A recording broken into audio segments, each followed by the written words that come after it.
सुरुवातीलाच बातमी आहे राज्यातील पावसासंदर्भातील. चंद्रपूर, गडचिरोली, अमरावती, अकोला आणि बुलढाणा या 5 जिल्ह्यांसाठी हवामान विभागाने आज ऑरेंज अलर्ट जारी केला आहे. म्हणजेच या जिल्ह्यामध्ये आपल्याला अतिमुसळधार पावसाचा इशारा वर्तवण्यात आला आहे. तरीच पावसासंदर्भातील संपूर्ण बातमी आपण आजच्या व्हिडिओत जाणून घेऊया. फक्त व्हिडिओवर नवीन असाल तर व्हिडिओला एक लाईक करा व चॅनलला सबस्क्राईब करून बेल आयकॉन प्रेस करा. तर पुढील 5 दिवस कोकण, विदर्भ आणि मध्य महाराष्ट्रात पावसाचा जोरदार अंदाज वर्तवण्यात आलेला आहे. त्याचप्रमाणे मराठवाड्याच्या काही भागातही आपल्याला मुसळधार पावसाची शक्यता पाहायला मिळणार आहे.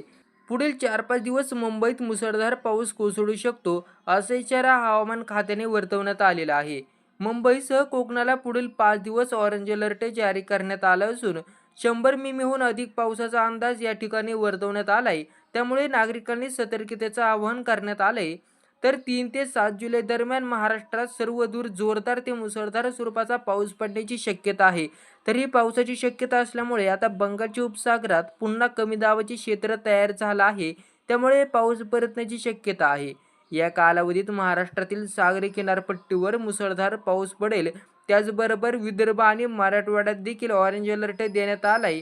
त्यामुळे आज आपल्याला राज्यातील अकोला, अमरावती, गडचिरोली, चंद्रपूर व बुलढाणा या 5 जिल्ह्यांसाठी हवामान खात्याने आज ऑरेंज अलर्ट देण्यात आलाय.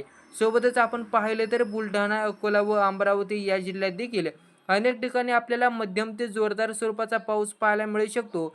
उर्वरित आपल्याला विदर्भातील काही जिल्ह्यांमध्ये येलो अलर्ट आज पाहायला मिळत आहे.